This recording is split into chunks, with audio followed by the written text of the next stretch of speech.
of art in all different forms. I love music, movies, television, books, musicals, you name it. If a human designed it, I probably love it in some way.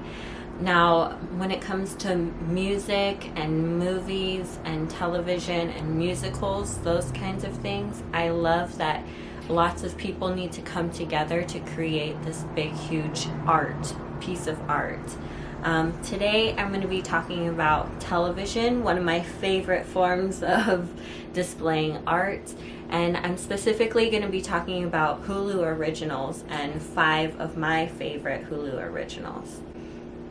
Now, I've seen many different Hulu Originals. They create so many different shows, documentaries, short little series, different things, movies, lots of things. But today I'm going to be talking about original series that they've created. I'm going to be going over 5 of my favorite Hulu original series. Now, I definitely have more than just 5, but these 5 I've definitely rewatched over and over again. So stay tuned if you'd like to hear more. Okay, so these 5 favorites are definitely not in any particular order. I refuse to choose a definite favorite because they're all so good and I love them all so much. Okay, let's start off with number 5. My number 5 is High Fidelity, starring Zoe Kravitz. High Fidelity is about a young woman in her late 20s, and she owns a record store, and it's just about getting over her heartbreaks during the season. It's all about like getting over the heartbreaks in her life and like discovering why she's gone through those heartbreaks.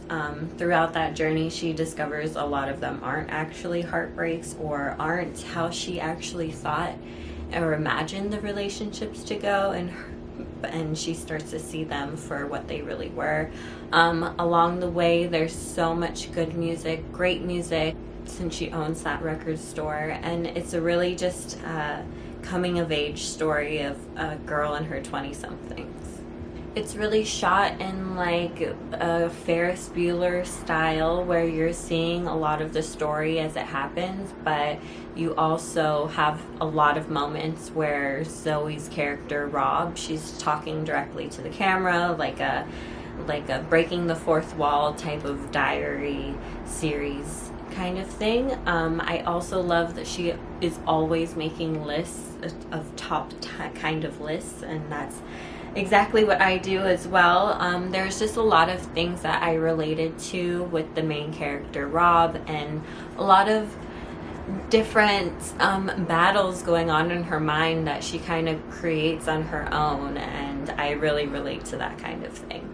Unfortunately, Hulu's only made 1 season of this show. The show came out in 2020, and they have said that they are not going to be making more of this show. I really don't understand why. Lots of people don't understand why. There's lots of people who love this show. It's so well made, and such an interesting story. And the season ends off where it needs to pick up on the rest of the story, and we want to know what happens next. So I bet Hulu's kind of kicking themselves in the butt right now that Zoe Kravitz is so just on fire. But maybe we'll see something in the future. Maybe they'll have a change of heart. I bet Zoe Kravitz would love to continue making the show. I know she was one of the executive producers on the show, so I bet she would love to make more. So Hulu, you should call her up and get that started again, because there's lots of people who would love to see it. Okay, number 4 is The Great, starring Elle Fanning and Nicholas Hoult. The Great is a drama comedy. It's a dramedy, and it also came out in 2020. There are 2 seasons, and at the end of the second season, that's the end of the story. It is so hard to explain. It is also rated TVMA. It is about a young girl who marries and becomes the Empress of Russia in the 18th century. She marries Nicholas Hoult, who is Peter the Great's son, and he's just is a very troubled man. And Elle Fanning's character, she is just a very romanticist, and this whole series is a very interesting series about her falling in love with the country of Russia and with her life, and just trying to live her life to a great expectation, and just leaving a legacy for those to come after her. So this is a very interesting story. Again, it's a comedy, but it's harsh in many ways to see, but it's a very interesting and fun story to follow. There's a full cast that you start to fall in love with each of the characters, and each of them become more and more special. It's kind of, it's like Downton Abbey, but for the youth. So there's drama, and there's different classes of people who are expressed, but then I feel like what makes it a lot more youthful is the cast is a younger cast, and it's just a very like comedic way of telling this story. The Grey also does this thing that I love with characters, where the character development, you start to love the characters that you're meant to hate. They get so detailed in the characters that you're meant to dislike, that you start to like and enjoy them more, especially, and you root for their growth, you know. And I love seeing that in a character, where you're rooting for them to just become a better self, and just really seeing if they end up fulfilling that or not, if they sink in that, or if they rise to their glory. Alright, next up is number 3, and at number 3 I have 9 Perfect Strangers. 9 Perfect Strangers has 9 people as their main cast, probably a couple more people as their main cast, but they're 9 strangers who come together, all because of Nicole Kidman's character Masha. And Masha has created this resort retreat place where people are supposed to come together who have troubles. They come sign up to be part of this retreat. They're chosen after signing up. They've paid thousands of dollars. It's one of the top retreats you can go to. But you start to find out that this is the first time that this retreat has taken place. Masha, the lead of the spiritual sessions of this spiritual center resort place, has a lot of personal baggage herself, and it's just a really interesting story to hear and tell, the dynamics between the staff and the people who have signed up to be there at the getaway retreat. You start to hear of each of the individual problems and reasons why each person is there on the retreat, and why they're seeking this spiritual awakening. During all of this, there's just a lot of mystery to be told. The people who might be there for bad reasons, and not their people who might be there with ill intentions. And it's just a really interesting story to see, and I don't want to give too much away, but there's lots of things that happen there at that retreat, and a lot of breakthroughs that people are forced to go through, whether they like them or not. So it's a very interesting series to watch. It seems like it's just going to be this one season. It has a start and a finish in this one season, so it'd be kind of interesting if there was more than one season.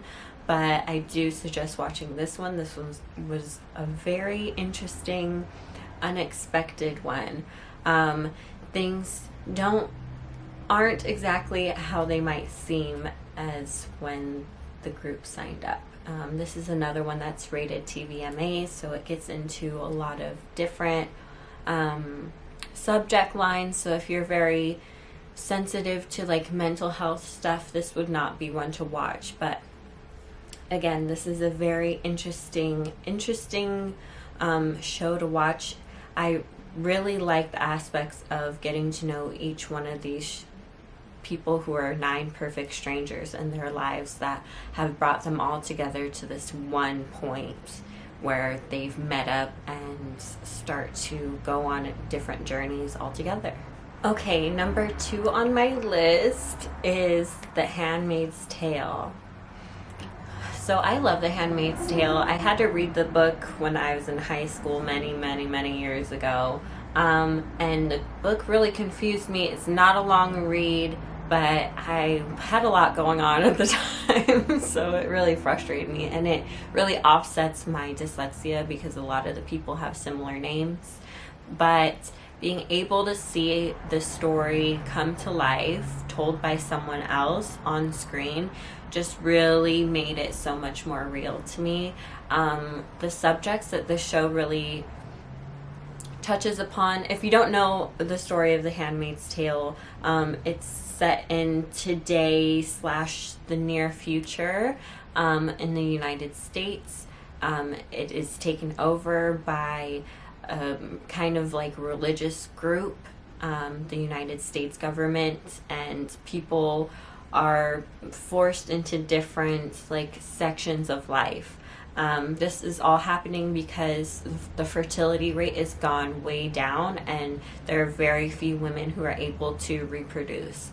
So they take all of the women who can reproduce and turn them into what they call handmaids and give the handmaids to family units, and the husband will be with the handmaid in order to try to make a child, and then after that is successful, the handmaid moves on to a different family.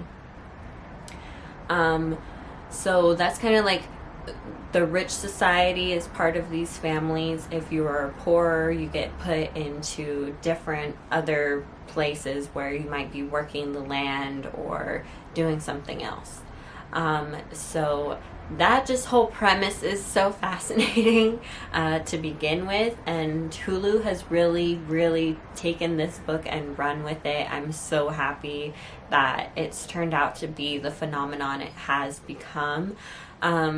They have 4 seasons out right now. They're going to be coming out with a 5th season, and the 5th season is probably going to be the last season. What I have to say about The Handmaid's Tale is just so good. If you start The Handmaid's Tale, watch the first 3 episodes. If you don't like the first 3 episodes, then stop watching. You're not going to like it. If you like the first 3 episodes, keep watching. It only gets better from there. I don't want to say too much by spoiling too much because there are 4 seasons. It's one that you can definitely binge and watch a whole lot of. Again, this one has like that aspect of characters you're built up to hate, but then you end up loving them the more and more you get to know them and understand their just motivations for their different actions. It's a really good one. Let me know if you do end up watching it because I love talking and chatting about this one. For my number 1 show, I have Only Murders in the Building. Okay, Only Murders in the Building is so good. I enjoy it so much. It stars Martin Short, Steve Martin, and Selena Gomez. It takes place modern day in New York City. There's neighbors who all live in a building, and a lot of people in that time are really into this podcast about different true crime mysteries.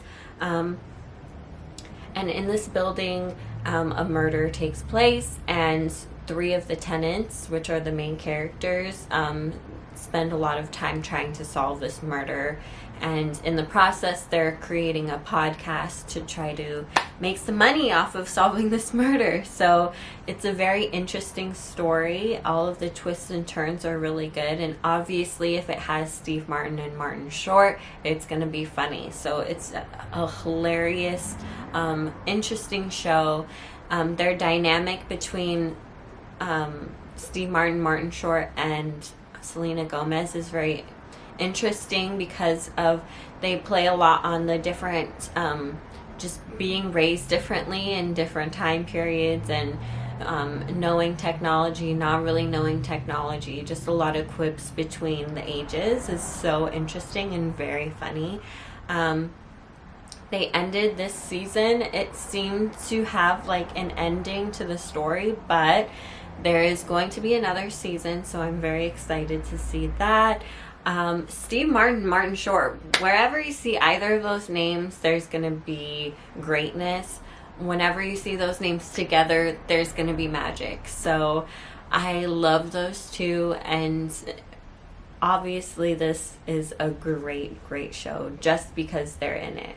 So those are my top 5 favorite Hulu original series. If you check them out, let me know down in the comments below, or if you've seen them already, like comment below, tell me what you think about those shows. I love them so much and I would love to be able to talk about them. If you've enjoyed this video, make sure you hit the like button and subscribe if you'd like to see more. Let me know if you want to see more videos like this. I don't care if you want to or not, because I'm going to create them anyway. So you have a great week, and I'll see you soon. Bye.